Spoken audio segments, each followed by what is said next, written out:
Would you agree that if all central banks are going in one direction and one central bank is doing something completely different, that would be highly questionable? Well, let's break it down. Right now, today, the first thing I want to discuss is what China is doing. And I'm going to give you each and every piece of that. The first thing I want to look at is China's consumer and factory data miss expectations in July. Now, while there was still growth, it wasn't what they were expecting. And of course, you've got lockdowns popping up all over the place. You've got restrictions. And of course, all of this adds up. So you can see right here, retail sales grew by 2.7% in July from a year ago. Industrial production rose by 3.8%. But again, these two things missed expectations by quite a bit. Investment into real estate fell at a faster pace in July than June, while investment into manufacturing slowed its pace of growth. And everybody knows that real estate in China is literally the biggest asset class in the world. Now, if memory serves me right, that's $62 trillion when you look at it as a whole. We're talking about trillions of dollars in mortgages. I mean, it's massive. And this is starting to slow down. We'll get into that more with the real estate in a moment. But of course, manufacturing, what does that tell you when the biggest manufacturer on earth is not at the pace that they expect it to be at? There are some ominous warnings. Speaking of ominous, China factory orders shrink in ominous sign for global outlook. Demand for tents to zippers drops as inflation hurts consumers. And of course, you've got the restrictions that are in place as well. I think it's really important for anybody who manufactures anything, if you are in that space to one degree or another, or you're in logistics or something, you understand, truly understand the power of China. They are doing more than any other country. And when you hear about, oh, we're going to change our company to move out of China into Vietnam, ask those people their experience trying to get out of China into Vietnam and what they've been seeing. I've heard of so many cases where they did that. The production time was slower. There were higher errors. They had problems with logistics. I mean, China, the whole system was set up this way so that we are basically dependent on China, this globalized system, which in theory works very well. But in 2020, we realized that that wasn't the case. It doesn't work well when you've got issues. What about when the tariffs come into place and suddenly you've been using a supplier for the last 14 years and now, oh, there's a tariff on this product. Do I change the whole thing? I mean, it's going to take all this time and all the relationships you build and everything else.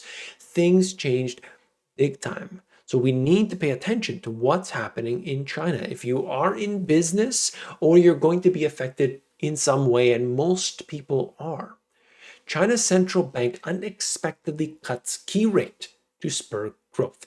So you see what's happening here. You've got the slowdown. You're seeing that they just don't have that growth that they want to. And what is the central bank doing?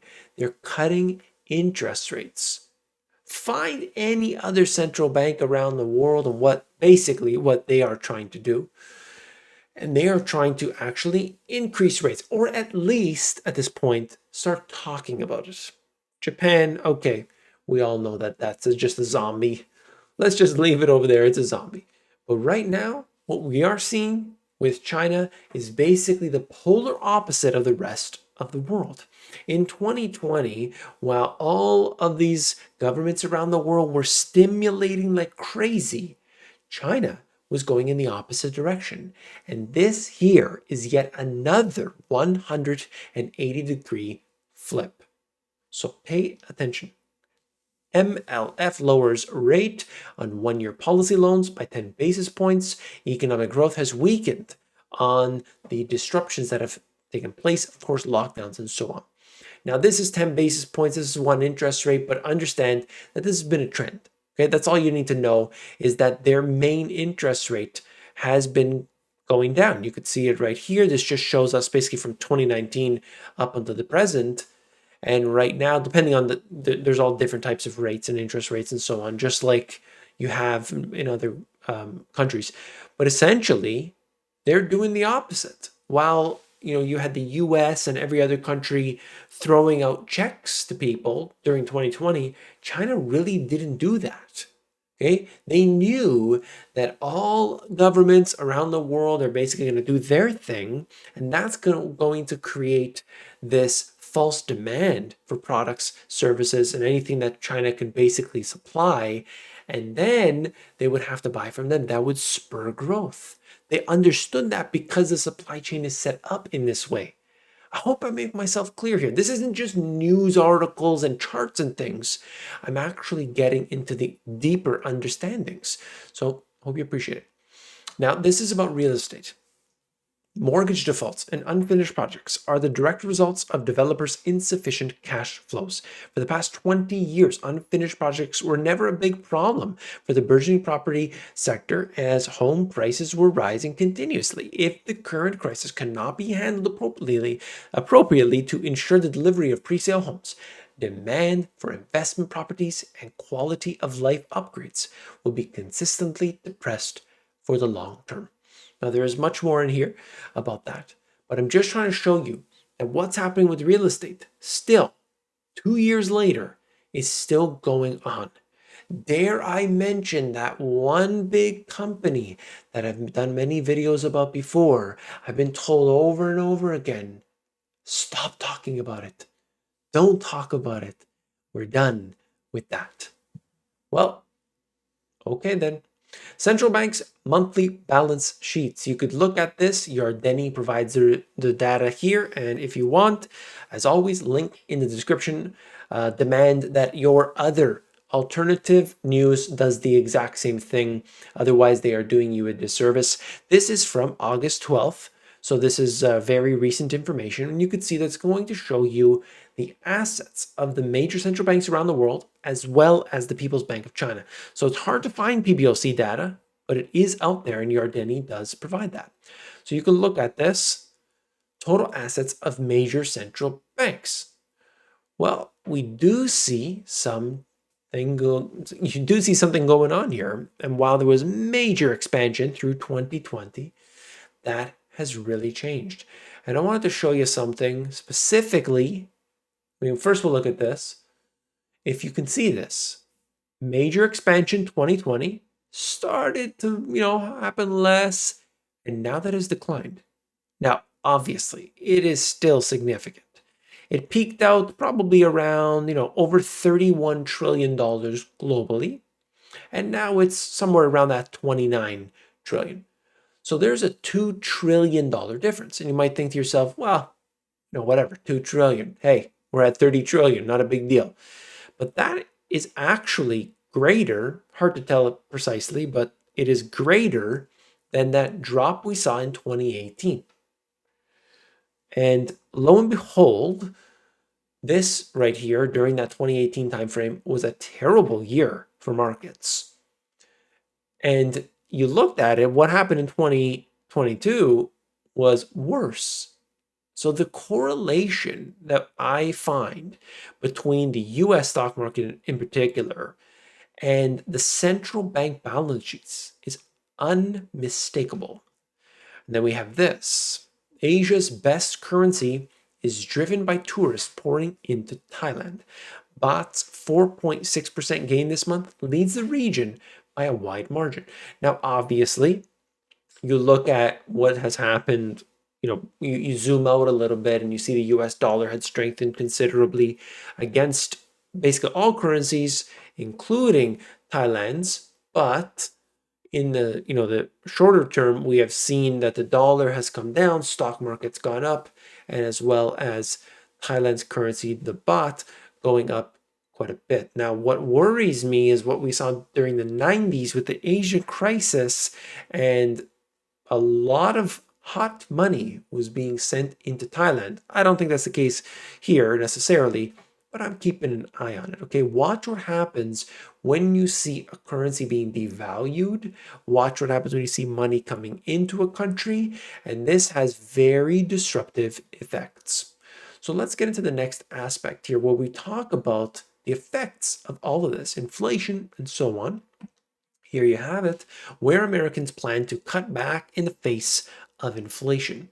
And I just wanted to share this with you because you can see that as you move through and all of this data, you look at it and it's so important. And this gives you that insight as to what's coming because we can focus on the China factor, but China is, interconnected to the rest of the world. So if we just keep our eyes on the United States, we're never going to see the bigger picture. Anyway, so you can see at the top of the list, contracts and subscriptions. People are getting out of Netflix because they've got Disney, because they've got, this and that. They are not doing what they were doing in 2020, where everybody was staying home. They weren't doing any work. They were completely unproductive, and they were just signing up to like 9 different subscriptions, and they were paying it, and it was all good. Now you could see close number 2, bar, cafe, restaurant visits. Then you look at, below that, travel, vacation, food or household goods. It just goes down, down, down the list.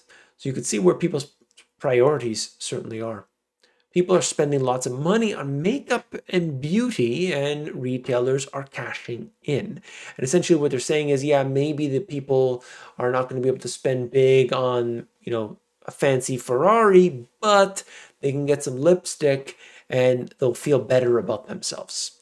And so they refer to this actually as the lipstick index, but it is something to pay attention to. Where are people spending their money on? This is absolutely pivotal to understand the economy in reality. Okay, you're not going to know about what's happening with the economy by looking at, some stock. It's just not going to tell you that. The other reason why food prices are rising, people are experiencing this today, and I think it's important to address fertilizer. I talked about this all along.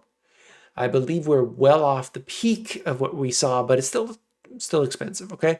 This article does talk about that and basically saying that they've had to do with less fertilizer, yields will be less. If yields are less, farmers are not going to get what they need in terms of getting paid. That hurts them. Also less yield, higher prices. Okay, shouldn't be a surprise to anybody. And the same thing goes for this. Heating your home will hurt this winter as natural gas prices climb. I don't know where this is going to end, really, because the US is shipping off a lot of their natural gas to Europe. At the same time, you're seeing the problems with Europe. Apparently, Europe has cut its gas from Russia by 50%. Are they going to be able to do this sustainably into the winter? Whatever you have to do, especially if you're in Europe right now, get your situation in order for power. Please, my goodness. The state of employment in Europe. Unemployment rate in the EU, 27 countries, and the UK in June 2022. So you can look around and see for yourself. The darker the area, the higher the unemployment rate. So these dark areas, in particular right here, Spain, 12.6%. Youth unemployment, obviously much higher. Italy's at 8.1%. I mean, these are very high rates of inflation, and it is worrisome if they can't get that down. It's not, you look at some of these places, they're much stronger, but it's just something that we should be keeping an eye on, to say the least, because when you have unemployed people, you have a weak economy. I mean, it's just a simple matter of fact. And with all of this, there's a weaker economy. What do people do? Well, they choose cheaper alternatives. This goes for individuals. It also goes for businesses and countries as well. World embraces dirtier fuels as gas hits exorbitant heights. And you look at coal and so on being chosen over other things. Why? Because they have to do it. People make these choices because they have to. They're pushed to the edge, so they have to. And then this is basically just talking about the stock market and where we are at today. And you look at everything that's led up to this point and you have to realize that people are ignoring reality. The exact same patterns from 2020 are happening again today. Exactly. There's no difference between the run up from 2020 and what we're seeing currently right now. Does that mean it ends the same way? Absolutely not. I have no idea what happens in the future, but I could tell you that historically, When things get wacky, people get crushed. It's just the way it goes. And that is unfortunate, okay? So what I would say to everybody out there watching is to get your stuff in order, to get your finances in order, to diversify your assets, to make sure you hold real tangible assets, to have some sort of side income, to open some sort of business that doesn't necessarily cost anything except for your time. Do these things today and make it happen, because you will be better off in the future. Don't forget to subscribe. It's right down there below. Every single day, I bring a video out to you. I'll see you on the next one. Take care.